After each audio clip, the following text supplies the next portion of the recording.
Imaginez, vous êtes soignante aux urgences, vous progressez dans votre journée, un petit peu entre les patients, vous slalomez entre les lits, des ECG qui font du bruit un petit peu de partout, les patients qui crient, les risques d'agressivité qui sont pas si rares que ça dans ce genre de service. Enfin bref, vous êtes bien occupé, les choses avancent assez doucement et beaucoup de patients, voire presque tout le monde, se plaint que ça avance pas assez vite. Il y en a qui attendent depuis des heures, il y en a qui ont mal, qui ont faim, qui ont envie de passer aux toilettes, enfin bon, c'est le quotidien des soignants aux urgences quoi. Et là, il y a des parents d'un patient qui est mineur, qui vient vous voir, qui vous accoste, et vous sentez tout de suite que dans le regard, il y a quelque chose qui va pas. Il semble inquiet, il semble énervé, parce que leur fils est arrivé il y a plus de 4 heures, et pour le moment, il se passe rien. Il a mal au ventre, il semble mal en point, et personne l'a pris en charge encore. Ils se sentent vraiment seuls. Ils se demandent pourquoi leur fils n'a pas été encore pris en charge. Ça fait des heures qu'ils attendent et vraiment ils comprennent pas. Alors bon, vous essayez de leur dire un petit peu de façon diplomate que malheureusement il faut être encore un petit peu plus patient et qu'il y a beaucoup de travail aujourd'hui, que vous comprenez que ce soit difficile, mais que malheureusement il n'y a qu'une seule option, c'est d'attendre encore un petit peu. Donc pour le moment ça leur suffit, ils reviennent vers leur fils, un petit peu la queue entre les jambes, ils sont encore un petit peu frustrés et en colère, vous voyez, mais bon, ils en restent là, quoi. Plus tard, ils reviennent avec les mêmes questions, mais cette fois, ils sont encore plus insistants. Ils vous disent qu'ils ont croisé une autre soignante, qu'ils l'ont abordée et qu'elle lui ont dit non, mais je viens d'arriver, et puis c'est pas mon patient de toute façon, donc je le connais pas. Et voilà. Ils ont pas plus d'explications que ça, et ils se demandent pourquoi ça avance pas, qu'est-ce qui fait que leur fils s'est pas pris en charge alors qu'il a vraiment mal. Vu le temps qu'ils ont passé ici, il devrait avoir été pris en charge quand même, ou au moins avoir rencontré un médecin. Alors bon, vous leur réexpliquez la même chose un petit peu tranquillement, d'une autre manière, mais ça n'a pas l'air de marcher, ils sont de plus en plus agressifs, ils reviennent vous voir toutes les 10 minutes, ils vous accostent, ils se mettent à parler un peu plus fort, à crier, il y a même le père à un moment qui se met à hurler dans le service, donc il y a plusieurs infirmiers qui arrivent pour voir ce qui se passe, etc. Et bon, ça devient vraiment compliqué à gérer, vous n'avez pas besoin de ça.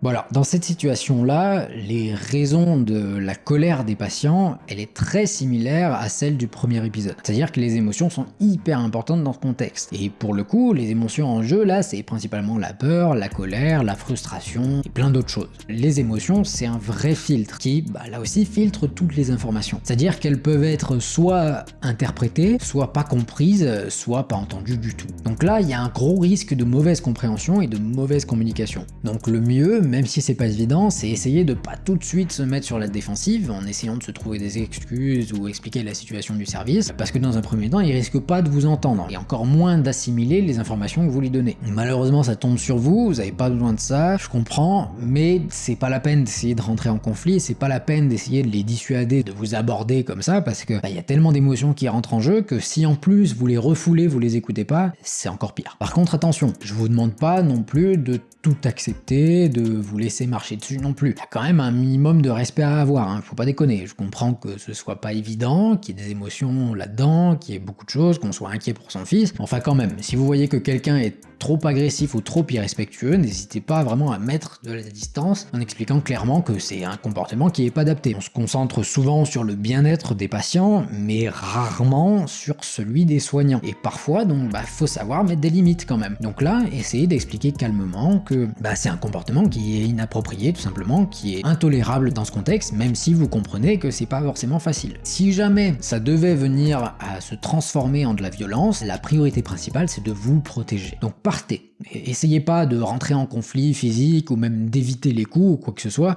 Enfin si, essayez d'éviter les coups évidemment, mais le principal c'est de pas rester là et de vous casser simplement, de vous protéger. N'hésitez pas à partir, à vous enfermer quelque part, vous enfermer dans le bureau des infirmiers, pourquoi pas, et surtout à suivre le protocole de l'établissement. Parce qu'il y en a certains peut-être qui ont pour protocole simplement d'attendre que ça passe. Ça m'étonnerait, mais enfin peut-être qu'il y en a, ou alors de contacter la sécurité, ou alors d'appeler directement la police. Mais bon, ça on est d'accord que c'est pour les cas les plus graves. Si jamais la situation est tendu, mais reste quand même à peu près sous contrôle, il faut dans un premier temps essayer de montrer à vos interlocuteurs que vous avez compris, que vous avez entendu leurs demandes et que vous êtes disponible pour y répondre. Pour ça, vous pouvez utiliser des techniques comme la reformulation par exemple. C'est simplement le fait de dire avec vos mots ce que vous avez compris de l'échange. C'est quelque chose qui est assez simple à faire, mais qui peut vraiment changer les choses. En fait, vous vous montrez entièrement à l'écoute et vous reformulez ce que vous avez compris. Donc là, logiquement, il n'y a pas de risque de mauvaise interprétation ou de mauvaise compréhension. Et en plus de ça, vous pouvez même essayer de verbaliser les émotions que vous percevez. Même essayer de verbaliser celles qui semblent un petit peu sous-jacentes et les demandes qui sont derrière. Ça peut être un peu compliqué puisque ça demande peut-être parfois un petit peu d'instinct, mais c'est pas grave parce que si jamais vous avez vraiment tort et que vous percevez la mauvaise émotion,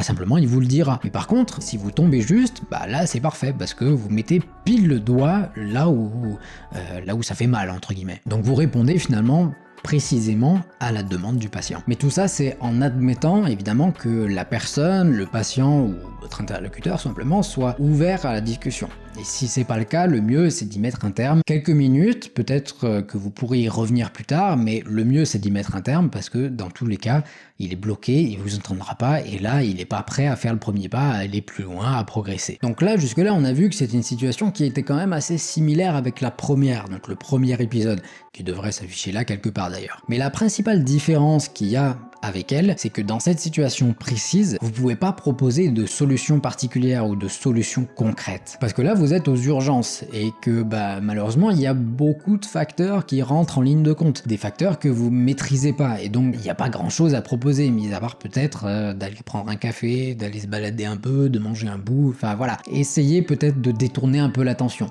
Mais là encore, c'est pas une solution concrète. Alors là, évidemment, il faut éviter d'inventer des excuses ou d'inventer des pseudo-solutions. En disant, le médecin arrivera dans 1 heure, faut éviter.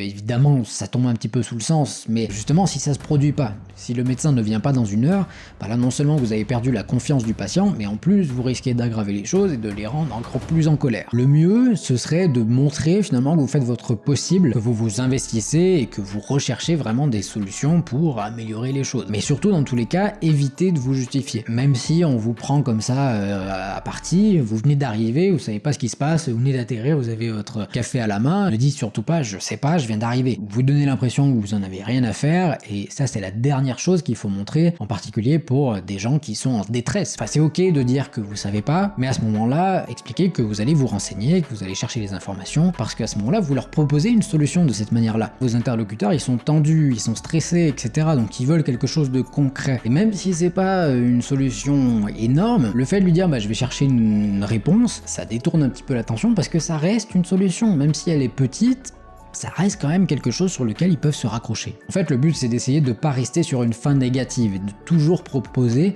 quelque chose de positif par la suite. Et ce que je vous dis là, c'est applicable pour le concept, ce concept-là, mais c'est aussi applicable pour le vocabulaire. C'est-à-dire éviter de dire « j'ai fait tout ce que j'ai pu, j'ai fait le maximum, je peux rien faire ». Évitez ça parce que ça a une connotation assez négative. Dites plutôt « je fais le maximum, je fais au mieux ».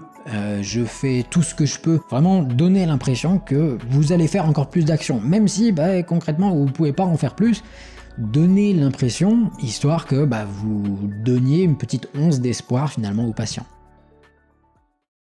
Voilà, c'était le 3e épisode de cette série sur les conflits et la communication chez les soignants. Si vous a plu, n'hésitez pas à le partager à ceux qui en ont besoin. Vraiment, ça m'aidera à me faire connaître et puis vous aiderez aussi à votre tour les gens puisque vous leur partagerez quand même des conseils qui sont plutôt pas mal. Commentez un petit peu juste en dessous, expliquez-moi ce que vous en pensez, expliquez-moi si vous pensez qu'il y a des choses qui peuvent être rectifiées, si c'est pas sûr, si vous avez d'autres idées, et n'hésitez pas vraiment à le marquer en dessous, c'est hyper intéressant. Et ça permettra aussi à d'autres personnes, pourquoi pas, de mieux comprendre les situations, ou simplement de mieux comprendre si je me suis mal exprimé. Je vous rappelle que ce podcast, il est inspiré du livre de Claudine Carillo, Être un soignant heureux, fluidifier ses relations et apprivoiser ses émotions. Donc si ces épisodes vous plaisent, déjà je vous encourage à lire le livre parce qu'il est vraiment très riche, il est pas long donc ça se lit relativement vite, mais si la lecture c'est pas votre truc ou simplement vous n'avez pas le temps de vous y mettre, n'hésitez pas à vous rendre dans la description, juste en dessous il y a un lien, c'est le tout premier lien, vous aurez accès en fait à un résumé du livre